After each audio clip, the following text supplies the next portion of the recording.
शिवाय। श्री रुद्र संहिता चतुर्थ खंड। पहला अध्याय। शिव पार्वती विहार।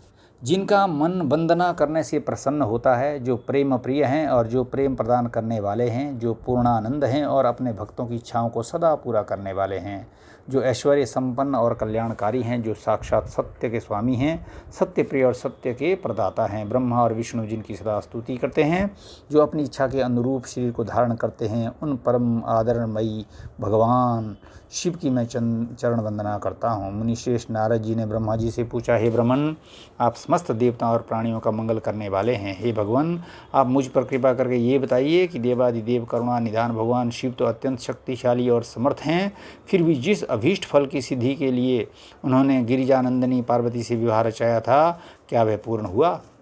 उन्हें पुत्र की प्राप्ति कब और कैसे हुई? तारकासुर का वध किस प्रकार हुआ? प्रभु, कृपया कर मेरी इन जिज्ञासाओं की शांति हेतु मुझे इनके बारे में विस्तृत रूप में बताइए। सूत जी कहते हैं कि जब नारद जी ने ये पूछा, तब ब्रह्मा जी ने प्रसन्नतापूर्वक भगवान शिव का स्मरण करते हुए कहा, नारद, जब भगवान शिव देवी पार्वती के साथ कैलाश पर्वत पर पधारे, तब वहाँ सबने मंगल उत्सव किया। सभी खुशी में मगन होकर नृत्य कर रहे थे। तब भगवान शिव ने सभी को उत्तम भोजन कराया। तब सब देवताओं और मुनिगणों ने उनसे विदा लेकर अपने अपने धाम की ओर प्रस्थान किया। सब देवताओं के कैलाश पर्वत से चले जाने के पश्चात भगवान शिव अपनी प्रिया पार्वती को साथ लेकर अत्यंत मनोहर, दिव्य और निर्जन स्थान पर चले गए और वहीं सहस्रों वर्षों तक पार्वती जी के साथ विहार करते रहे। इस प्रकार भगवान शिव ने इतने अधिक समय को क्षण भर के समान व्यतीत कर दिया। इस प्रकार समय तीव्र गति से व्यतीत होता जा रहा था, परंतु भगवान शिव का पुत्र अब तक उत्पन्न नहीं हुआ था।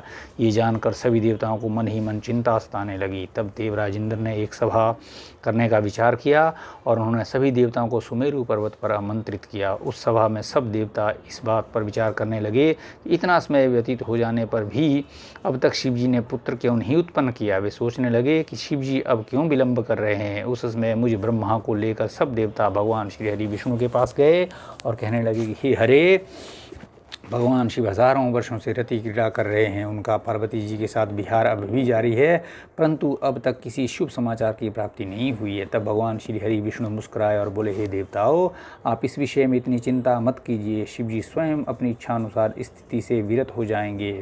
वैसे भी हमारे शास्त्रों में इस बात का उल्लेख है कि जो व्यक्ति स्त्री पुरुष का वियोग कराता है, उसे हर जन्म में इस वियोग को स्वयं भी भोगना पड़ता है। अतः अभी कुछ भी नहीं करना चाहिए। कुछ समय और व्यतीत हो जाने दो। अभी हमें सिर्फ प्रतीक्षा करनी होगी। कुछ देर सोचने के पश्चात श्री हरि ने पुनः कहा, 1000 वर्ष बीत जाने पर आप सब लोग शिवजी के पास जाना तथा कोई युक्ति लगाकर उसे ऐसा उपाय करना कि उनका शक्तिपात किसी भी प्रकार से हो जाए। उसी शक्ति से हमें उनके पुत्र की प्राप्ति हो सकती है। परंतु इस समय आप सब देवता अपने अपने धाम को चले जाएं। भगवान शिव को अपनी पत्नी पार्वती के साथ आनंदपूर्वक विहार करने दें। सब देवताओं को समझाकर श्री हरि विष्णु वैकुंठ धाम को चले गए। श्री हरि के चले जाने के उपरांत सब देवताओं ने अपनी चिंता त्याग दी और प्रसन्नतापूर्वक अपने अपने धाम चले गए। समय अपनी गति से बीतता गया, परंतु शिव जी का पुत्र नहीं हुआ। तारकासुर का भय और आतंक का साया दिन पर दिन और बढ़ने लगा। देवताओं सहित ऋषियों, मुनियों और साधारण मनुष्यों का जीवन उसने दूभर कर दिया था। तारकासुर के डर से पृथ्वी कांप उठी। तब श्री विष्णु जी ने सब देवताओं को बुलाया और भगवान शिव के पास चलने के लिए कहा। तब सब देवताओं को साथ लेकर भगवान श्री हरि और मैं भगवान शिव से भेंट करने के लिए कैलाश पर्वत पर पहुँचे, परंतु भगवान शिव कैलाश पर्वत पर नहीं थे। उनके गणों से जब हमने महादेव जी के विषय में पूछा, तो उन्होंने बताया कि भगवान शिव माता पार्वती के साथ पास उनके मंदिर में गए हैं। तब श्री हरि ने शिवगणों से उनका पता पूछा। तत्पश्चात हम सब उस स्थान पर पहुँचे जहाँ त्रिलोकीनाथ भगवान शिव अपनी प्रिया के साथ निवास कर रहे थे। तब वहाँ उनके निवास के द्वार पर पहुँचकर सब देवताओं ने भगवान शिव का स्मरण कर उन्हें मन में प्रणाम कर उनकी स्तुति आरंभ कर दी। दूसरा अध्याय। स्वामी कार्तिकेय का जन्म। ब्रह्मा जी बोले, हे नारद, भगवान शिव तो सर्वेश्वर हैं, हर विषय के ज्ञाता हैं। भला उनसे कोई बात किस प्रकार छुप सकती है। भगवान शिव तो महान योगी हैं और सब कुछ जानने वाले हैं। इसलिए उन्होंने अपने योग बल से ये जान लिया कि मैं विष्णु सभी देवताओं को साथ लेकर उनके द्वार पर आए हैं। तब वे बड़े हर्षित हुए और हम सबसे मिलने के लिए द्वार पर पधारे और हमारी स्तुति को स्वीकार करते हुए बोले, आप सब एक साथ यहाँ क्यों पधारे हैं। तब हमने अपने आने का प्रयोजन बताते हुए कहा कि हे देवाधिदेव करुणा निधान भगवान, तारकासुर के अत्याचार दिन प्रतिदिन बढ़ते जा रहे हैं। प्रभु अब तो उपाय कीजिए कि हमें उसके आतंक से मुक्ति मिल जाए। देवताओं के इन वचनों को सुनकर भगवान शिव दुखी हो गए और कुछ देर चुपचाप कुछ सोचने के बाद बोले, हे देवताओं, आपके दुखों को मैं समझ रहा हूँ, परंतु मेरे लिए एक कठिन समस्या है कि मेरे द्वारा किए गए शक्तिपात को कौन धारण कर सकता है। ऐसा कहकर उन्होंने अपना शक्तिपात धरती पर गिरा दिया। तब सब देवताओं ने अग्निदेव से प्रार्थना की कि वे भगवान शिव की उस शक्ति को कपोत बनकर धारण कर लें। सब देवताओं का आग्रह स्वीकार करके अग्निदेव ने कपोत रूप धारण कर उस शक्ति को अपने अंदर समाहित कर लिया। जब बहुत देर तक भगवान शिव देवी पार्वती के पास वापिस नहीं पहुँचे तो परेशान होकर देवी स्वयं उन्हें देखने बाहर चली आईं। वहाँ जब उन्होंने अग्निदेव को उस शक्ति का भक्षण करते हुए देखा तो वे क्रोधित हो गई। उस समय उनकी आंखें गुस्से के कारण लाल हो गईं। तब देवी पार्वती ने अग्निदेव से कहा, हे दुष्ट अग्निदेव, आपने मेरे पति त्रिलोकीनाथ की शक्ति का भक्षण किया है, इसलिए आज मैं तुम्हें शाप देती हूँ कि तुम सर्वभक्षी होंगे। जो भी तुम्हारे संपर्क में आएगा वह तत्काल नष्ट हो जाएगा। तुम सर्वथा इस आग में स्वयं भी जलते रहोगे। अग्निदेव को क्रोध में ये शाप देकर देवी पार्वती वहाँ से चली गई। उनके साथ शिवजी भी वहाँ से चले गए। इधर समस्त देवताओं द्वारा अग्नि में होम करने से और अन्न आदि के सेवन द्वारा वह शक्ति सब देवताओं के शरीर में पहुँच गई। उस शक्ति की गर्मी से सभी देवता दुखी हो गए थे। तब सब पुनः भगवान शिव की शरण में पहुँचे और उनसे हाथ जोड़कर प्रार्थना करने लगे कि भगवान, हमें इस जलन से मुक्ति दिलाइए। हम सबकी पीड़ा अनुभव कर उन्होंने हमसे कहा कि इस शक्ति के ताप और जलन को बंद करने के लिए हमें अपने शरीर से बमन के द्वारा बाहर निकालना होगा। भगवान शिव की आज्ञा मानकर हम सभी देवताओं ने बमन द्वारा शिव जी की उस शक्ति को अपने शरीर से निकाल दिया। उसके निकलते ही सबने संतोष की सांस ली और महादेव जी की स्तुति करके उन्हें धन्यवाद दिया। परंतु अग्निदेव की पीड़ा किसी भी प्रकार कम नहीं हो रही थी, उनका हृदय जल रहा था। तब मैंने अग्निदेव को भगवान शिव की शरण में जाने की सलाह दी। मेरी बात मानकर अग्नि देवता ने भक्त वत्सल भगवान शिव की बहुत स्तुति की। तब शिव जी प्रसन्न हुए और बोले, कहिए अग्निदेव, आप क्या कहना चाहते हैं। तब अग्निदेव ने हाथ जोड़कर भगवान को प्रणाम किया और उनकी स्तुति की। तत्पश्चात वे बोले, हे देवादिदेव, कृपा करके मेरे अपराध को क्षमा कीजिए। मैं बहुत बड़ा मूर्ख हूँ जो मैंने आपकी शक्ति का भक्षण कर लिया है। आप मुझे क्षमा करें और मुझ पर प्रसन्न हों। भगवान, मुझ पर कृपा कर इस शक्ति के ताप को कम करके मुझे मुक्ति दिलाएं। ये सुनकर भगवान प्रसन्नतापूर्वक अग्निदेव से बोले, हे अग्निदेव, आपने उस शक्ति का सेवन करके बहुत बड़ी भूल की है। अपने किए का दंड आप काफ़ी समय से भोग रहे हैं, इसलिए मैं आपको क्षमा करता हूँ। तुम मेरी इस शक्ति को किसी नारी शरीर में स्थित कर दो। ऐसा करने से तुम्हारे सभी कष्ट दूर हो जाएं। ये सुनकर अग्निदेव ने दोबारा प्रश्न किया कि भगवान, आपका तेज धारण करने की क्षमता तो किसी में भी नहीं है। तभी नारद तुम भी वहाँ आ गए और अग्निदेव से बोले कि जैसा भगवान शिव की आज्ञा है वैसा ही करो। ऐसा करने से तुम्हारे कष्ट दूर हो जाएंगे। तब तुमने अग्निदेव से कहा कि माघ महीने में जो भी स्त्री सबसे पहले प्रयाग में स्नान करके उसके शरीर में आप इस शक्ति को स्थापित कर देना। माघ का महीना आने पर सुबह ब्रह्म मुहूर्त में सर्वप्रथम सप्तऋषियों की पत्नियां प्रयाग में स्नान करने पहुंची। स्नान करने के उपरांत जब उन्होंने अत्यधिक ठंड का अनुभव किया तो उनमें से 6 स्त्रियां अग्नि के पास जाकर आग तपने लगी। उसी समय उनके रोमों के द्वारा शिव जी की शक्ति के कण अग्नि से निकलकर उनके शरीर में पहुंच गए। तब अग्निदेव को जलन की पीड़ा से मुक्ति मिल गई। समयानुसार वे 6 ऋषि पत्नियां गर्भवती हो गई। उनके पतियों ने उन्हें व्यभिचारी समझकर उनका त्याग कर दिया। तब वे सब हिमालय पर्वत पर जाकर तपस्या करने लगी। वहीं उस पर्वत पर उन्होंने कई भागों में मानव अंगों को जन्म दिया, परंतु वह पर्वत उनके भार को सहन नहीं कर सका और उसने उन्हें गंगा जी में गिरा दिया। गंगा जी ने उसे जोड़ दिया, पर वे उस बालक के तेज को सहन नहीं कर सकी और उसे अपनी तरंगों में बहाकर सरकंडे के वन के निकट छोड़ दिया। वह तेजस्वी बालक मार्गशीर्ष में शुक्ल षष्ठी के दिन पृथ्वी पर उत्पन्न हुआ। उसके पृथ्वी पर आते ही सभी को आनंद की अनुभूति हुई। आकाश में दुदुम्बियाँ बजने लगी और फूलों की वर्षा होने लगी। तीसरा अध्याय, स्वामी कार्तिकेय और विश्वामित्र। नारद जी बोले, हे ब्रह्मा जी, जब वह बालक पृथ्वी पर अवतरित हो गया तब वहाँ क्या हुआ और कैसे हुआ। तब नारद जी का प्रश्न सुनकर ब्रह्मा जी बोले, हे नारद, जब गंगा जी द्वारा उस तेजस्वी बालक को लहरों द्वारा बहाकर सरकंडे के वन के पास छोड़ दिया गया, तभी वहाँ मुनि विश्वामित्र पधारे। उस बालक का दिव्यमान मुख देखकर विश्वामित्र दंग रह गए। वह बालक दिव्य तेज से प्रकाशित हो रहा था। बड़े प्रतापी और बलशाली जानकर मुनि विश्वामित्र ने उसे नमस्कार किया और उसकी स्तुति करने लगे। तत्पश्चात मुनि बोले कि भगवान शिव की इच्छा से ही तुम यहाँ प्रकट हुए हो। शिव तो सर्वेश्वर हैं, वे ही परम ब्रह्म परमात्मा है। इस संसार का हर प्राणी, हर जीव उनकी आज्ञा का ही पालन करता है। तब मुनि विश्वामित्र के ऐसे वचन सुनकर वह बालक बोला, हे महाज्ञानी प्रकांड पंडित मुनि विश्वामित्र, मेरे इस स्थान पर आने के बाद सर्वप्रथम आप ही यहाँ पधारे। निश्चय ही आपका यहाँ आना भगवान शिव की प्रेरणा से ही प्रेरित है, इसलिए आप ही विधि विधान के अनुसार मेरा नामकरण संस्कार कीजिए। आज से आप ही मेरे पुरोहित हैं और मेरे द्वारा पूज्य हैं। मेरे द्वारा पूज्य होने के कारण आप इस जगत में विख्यात और पूज्य होंगे। उस बालक के ऐसे वचन सुनकर मुनि विश्वामित्र आश्चर्यचकित होकर उस बालक से पूछने लगे कि हे बालक, आप कौन हैं? अपने विषय में मुझे बताइए। तब उनकी बात सुनकर वह बालक बोला, हे विश्वामित्र, अब आप ब्रह्म ऋषि हो गए हैं। मेरे विषय में जानने से पूर्व आप मेरा संस्कार कीजिए। तब मुनि विश्वामित्र ने उस अद्भुत बालक का नामकरण संस्कार किया और उसका नाम कार्तिकेय रखा। गुरु दक्षिणा के रूप में उसने मुनि को दिव्य ज्ञान प्रदान किया। तब मैंने स्वयं वहाँ जाकर उस बालक को गोद में लिया और उसे चूमा। तत्पश्चात मैंने उसे शक्तियाँ और प्रशस्त्र प्रदान किए। उन अद्भुत शक्तियों को प्राप्त कर वह बालक बहुत प्रसन्न हुआ और तुरंत ही पहाड़ पर चढ़ गया। पहाड़ पर चढ़कर वह उन्हें शिखरों को गिराने लगा तथा वहाँ की संपदा नष्ट करने लगा। ये देखकर उस स्थान पर निवास करने वाले राक्षस उस बालक को मारने के लिए दौड़े। उन भयंकर राक्षसों से बिना भयभीत हुए उसने उन सबको भगा दिया। उनके भयंकर युद्ध से पूरा त्रिलोक कांपने लगा। त्रिलोक को भयभीत होता देखकर सब देवता वहाँ पहुँचे।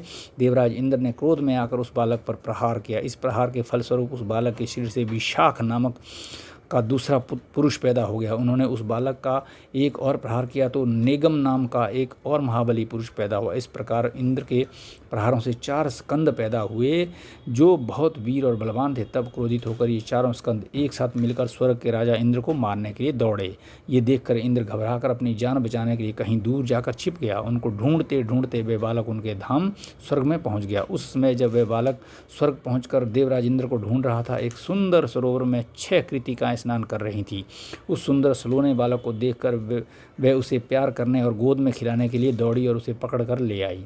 तब उन कृतिकाओं ने उस नन्हे बालक को बहुत प्यार किया और तब वे आपस में उसे दूध पिलाने के लिए लड़ने लगी। तब उस बालक ने 6 मुख धारण करके सब माताओं का स्तनपान किया। तब वे प्रसन्नतापूर्वक उस बालक को अपने साथ अपने लोक में ले गईं और उसका लालन पालन करने लगीं। चौथा अध्याय, कार्तिकेय की खोज। ब्रह्मा जी बोले, इस प्रकार उस दिव्य बालक को लेकर वे कृतिकाएं अपने लोक में चली गईं। वहां जाकर उन्होंने उस बालक को सुंदर वस्त्रों और आभूषणों से अलंकृत किया और बड़े लाड़ प्यार से उस बच्चे को पालने लगी। जब बहुत समय व्यतीत हो गया तब एक दिन पार्वती जी ने अपने पति शिव जी से पूछा, हे प्रभु, आप तो सबके ईश्वर हैं, सब प्राणियों के वंदनीय हैं, सब आपका ही ध्यान करते हैं। भगवान, मैं आपसे एक बात पूछना चाहती हूँ। तब त्रिलोकीनाथ भगवान शिव ने मुस्कुराकर कहा, देवी पूछो, क्या पूछना चाहती हो? तब देवी पार्वती ने कहा, प्रभु, आपकी शक्ति जो पृथ्वी पर गिरी थी वह कहाँ गई? देवी पार्वती के इन वचनों को सुनकर शिव जी ने विष्णु जी, मेरा और सब देवताओं और मुनियों का स्मरण किया। ये ज्ञात होते ही कि भगवान शिव ने हमें बुलाया, हम सभी वहाँ तुरंत कैलाश पर्वत पर चले गए। वहाँ पहुंचकर हमने महादेव जी और देवी पार्वती को हाथ जोड़कर नमस्कार किया और उनकी स्तुति की। तब भगवान शिव बोले, हे देवताओं, मुझे ये बताइए कि मेरी वे अमोघ शक्ति कहाँ है? शीघ्र बताओ, अन्यथा मैं तुम्हें इसके लिए दंड दूंगा। भगवान शिव के ये वचन सुनकर सभी देवता भय से कांपने लगे। तब उन्होंने जैसे जैसे वह शक्ति जहाँ जहाँ गई थी वे सभी बातें शिव पार्वती को विस्तार सहित बताई। तब उन्होंने ये भी बताया कि उस बालक को 6 कृतिकाएं अपने साथ अपने लोक को ले गई हैं और उसको पाल रही हैं। ये सुनकर शिव जी व देवी पार्वती को बहुत प्रसन्नता हुई। वे दोनों अपने उस पुत्र को देखने के लिए बहुत उत्सुक थे। तब शिव जी ने अपने गणों को उस बालक को कृतिकाओं के पास से वापस ले जाने की आज्ञा दी। भगवान शिव की आज्ञा पाकर उनके वीर बलशाली गण, क्षेत्रपाल और भूत प्रेत गण लाखों की संख्या में शिव जी के पुत्र की खोज में निकल पड़े। तब उन सब ने वहां पहुंचकर कृतिकाओं के घर को घेर लिया। ये देखकर कृतिकाएं भय से व्याकुल हो गईं। तब कृतिकाओं ने अपने पुत्र कार्तिकेय से कहा कि हमें चारों ओर से असंख्य सेनाओं ने घेर लिया है अब हमें बचने का मार्ग खोजना होगा। ये सुनकर स्वामी कार्तिकेय मुस्कुराए और बोले, हे माताओं, आपको डरने की कोई आवश्यकता नहीं। आपका ये पुत्र आपके साथ है। मेरे रहते कोई भी शत्रु इस घर में प्रवेश नहीं कर सकता। माता, मेरे बाल रूप को देखकर आप मुझे अयोग्य न समझें। मैं इन सभी को हराने में सक्षम हूँ। इससे पूर्व की कार्तिकेय उन गणों की सेना को नुकसान पहुँचाते नंदीश्वर उनके सामने आकर खड़े हो गए और बोले, हे माताओं, हे भ्राता, मुझे संसार के संहार करता भगवान शिव ने यहाँ भेजा है। मेरे यहाँ आने का उद्देश्य किसी को नुकसान पहुंचाना नहीं है। मैं तो सिर्फ आपको अपने साथ ले जाने आया हूं। इस समय ब्रह्मा, विष्णु और शिव त्रिदेव आपकी कैलाश पर प्रतीक्षा कर रहे हैं तथा आपके लिए चिंतित हैं। आप शीघ्र ही हमारे साथ पृथ्वी पर चलें। आप अभी तक अपने जन्म के उद्देश्य से सर्वथा अनजान हैं। आपका जन्म दैत्यराज तारकासुर का वध करने के लिए ही हुआ है, अतः आप हमारे साथ चलें। वहीं पृथ्वी लोक पर सब देवताओं सहित स्वयं भगवान शिव आपका अभिषेक करेंगे, तो सब देवी देवता अपनी अपनी दिव्य शक्तियाँ और अस्त्र शस्त्र आपको प्रदान करेंगे। ये सुनकर कार्तिकेय बोले, यदि आपको भगवान शिव ने यहाँ मेरे पास भेजा है तो मैं अवश्य ही उनके दर्शनों के लिए आपके साथ चलूँगा। हे तात, ये ज्ञान योगिनियाँ प्रकृति की कला हैं। उन्हें कृतिका नाम से जाना जाता है। इन्होंने ही अब तक मेरा पालन पोषण किया है, इसलिए ये मेरी माता हैं और मैं इनका पोष्य पुत्र हूँ। तब स्वामी कार्तिकेय ने हाथ जोड़कर कृतिकाओं से नंदीश्वर के साथ जाने की आज्ञा मांगी। माताओं ने अपना आशीर्वाद देकर उन्हें वहाँ से जाने की आज्ञा प्रदान कर दी। 5वां अध्याय, कुमार का अभिषेक। ब्रह्मा जी बोले, जब कार्तिकेय अपनी माताओं कृतिकाओं से आज्ञा लेकर भगवान शिव के पास जाने के लिए वहां से निकले तो द्वार पर देवताओं के शिल्पी विश्वकर्मा द्वारा बनाया गया सुंदर रथ उनकी प्रतीक्षा कर रहा था। वह रथ दिव्य था और द्रुत गति से चलने वाला था। उस रथ को उनकी माता पार्वती ने उनके लिए भेजा था। उनके पार्षद उस रथ के पास खड़े हुए थे। कार्तिकेय दुखी मन से उस रथ पर चढ़ने लगे। तभी उनकी माताएं दौड़कर रोते हुए उनसे लिपटी और कहने लगी कि पुत्र, हम तुम्हारे बिना क्या करें। पुत्र, हम तुमसे बहुत प्यार करती हैं। तुम्हारे बिना यहाँ रहना हमारे लिए संभव नहीं है। तुम शीघ्र ही वापस लौट आना। ये कहकर उन्होंने कार्तिकेय को हृदय से लगा लिया और भारी मन से कार्तिकेय को रोते रोते जाने की आज्ञा दे दी। तब कार्तिकेय ने कृतिकाओं को अध्यात्म ज्ञान प्रदान किया। तत्पश्चात कार्तिकेय उस दिव्य मनोहर रथ पर बैठे और वहाँ से उन्हें ले उड़ा।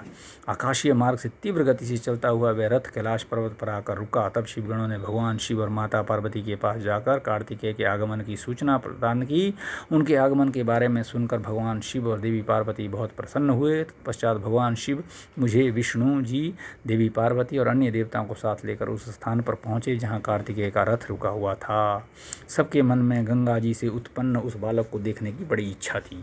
जब सब देवता कार्तिकेय से मिलने के लिए आ रहे थे, उस समय चारों दिशाओं में शंख और भेरी बजने लगे। सभी शिवगण नाचते गाते और उनकी जय जयकार करते हुए अपने आराध्य भगवान शिव पुत्र को देखने के लिए चल दिए। वहां पहुंचकर सब बहुत प्रसन्न हुए। भगवान शिव ने प्रेम पूर्वक उस बालक को गोद में लिया। तब देवी पार्वती ने भी उस बालक को बहुत प्यार किया। भगवान शिव ने उस बालक के लिए एक सुंदर रत्नों से जुड़ा हुआ सिंहासन मंगाया और उस सिंहासन पर बालक को बैठाया। तत्पश्चात भगवान शिव ने सब तीर्थों गंग स्थानों से मंगाए गए जल को वेद मंत्रों से पवित्र करके उससे बालक को स्नान कराया। 6 कृतिकाओं द्वारा पोषित होने के कारण उस दिव्य बालक को कार्तिकेय के नाम से जाना गया। तीर्थों के पवित्र जल से स्नान कराने के उपरांत सभी देवताओं ने कार्तिकेय को तरह तरह की अमूल्य वस्तुएं, विद्याएं और अद्भुत शक्तियां प्रदान की।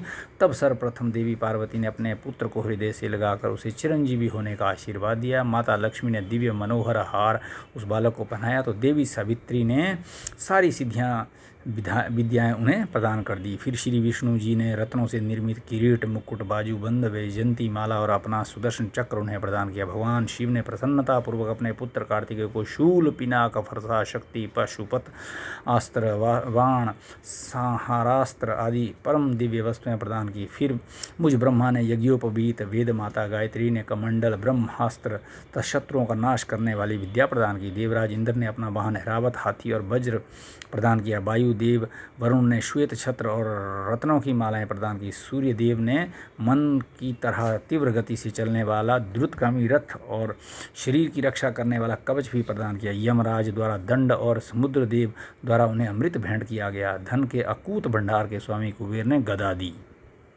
इस प्रकार सब देवताओं ने भगवान शिव के पुत्र कार्तिकेय को अनेकों प्रकार के अस्त्र शस्त्र और उपहार प्रदान किए। सभी देवताओं और शिवगणों ने उनका अभिवादन किया। इस समय वहाँ पर बहुत बड़ा उत्सव होने लगा। चारों ओर हर्ष की लहर दौड़ रही थी। ओम नमः शिवाय।